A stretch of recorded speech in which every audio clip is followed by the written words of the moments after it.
Have y'all read this story about the resurrection of Christ? I mean, like, for yourself in the Bible, like in the book of Matthew, chapter 26. That's where it began, darling.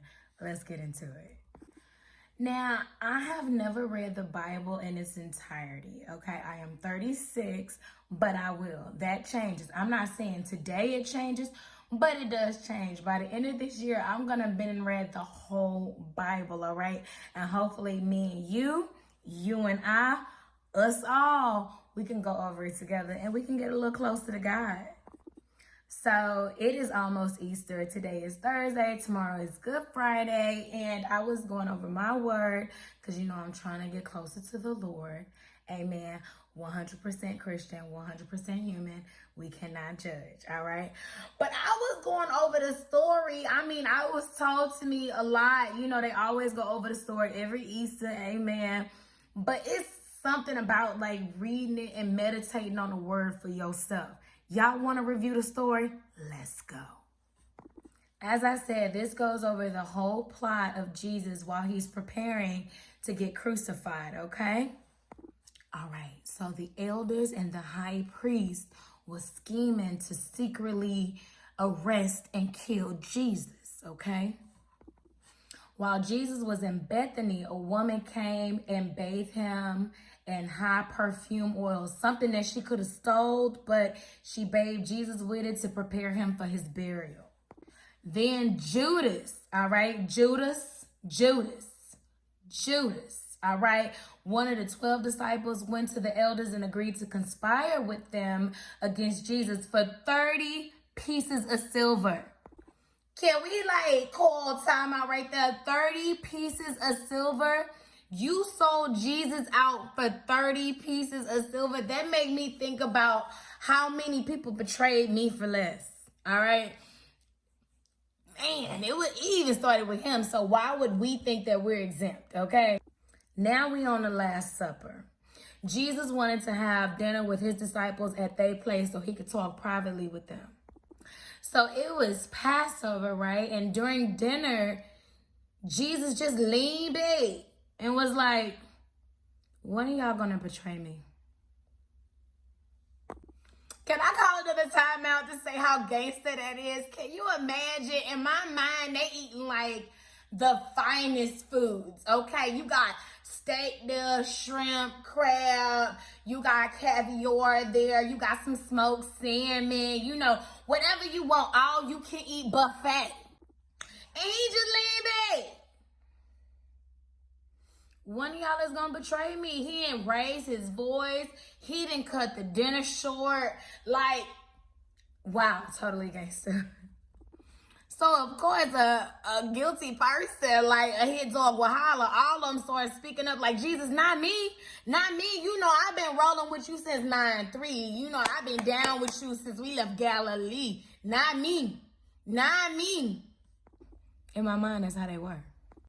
Jesus was like, nah, it's one of y'all, and you gonna wish you never been born by the time we done with you. Then Judas spoke up for real. He was like, nah, Lord, not me. You can't be talking about me.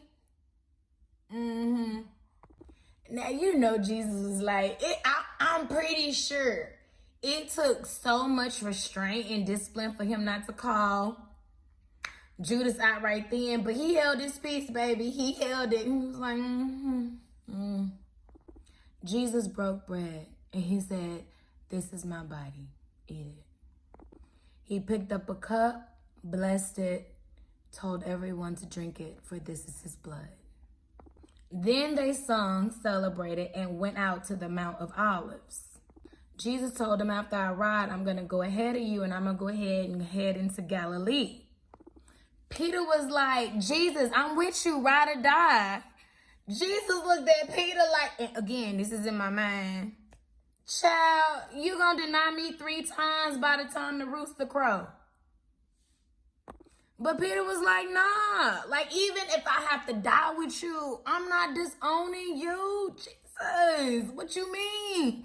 I've been walking with you all this time. How you not knowing I'm not down? I'm down. I'm down, Jesus. I'm down.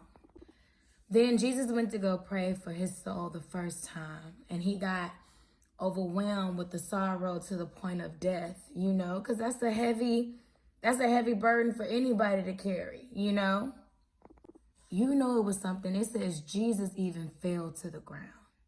He fell to the ground and prayed for it not to be so. This is something that he struggled with. This is something that he did not want to do. After he returned from praying for an hour, he came back and found all his friends asleep. Sleep, y'all. Sleep. He was like, Peter, y'all couldn't stay up for an hour and y'all supposed to be my boys? Watch and pray, Jesus told Peter, so you won't be tempted to fall into temptation. Jesus left and went to go pray again. This is the second time, and was like, Father, is there any way this cup can be taken from me? Okay, I don't want to do this, but you know what? Your will be done. So if this is what I got to do for your will to be done, I'm willing to do it however come a but. If I could just say, I ain't ready. I don't want to do this. I don't want to do this no more. Jesus came back and found his friends, his disciples, sleeping again. He didn't even say nothing. He just, in my mind, he was like, why bother? He just went to go pray again for the third time. I would have went to go pray too. He came back. He was like, let us go. I mean, it's just something about that. The way he came back. He was like, let us go.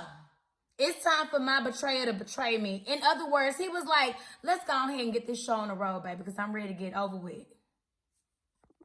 Just as Jesus was speaking, because they about to head out, guess who came in? You guessed it, the betrayer, Judas. Judas came in with his little army people. Judah came in, greeted Jesus, and kissed him, which was the secret signal to let the other people know, like, hey, this is the one I'm talking about. He's the one. Arrest him, seize him. And Jesus replied, do what you came for. Come on. Do what you came for, friend. I mean, just wow. Then the people that came with Judas seized and arrested Jesus.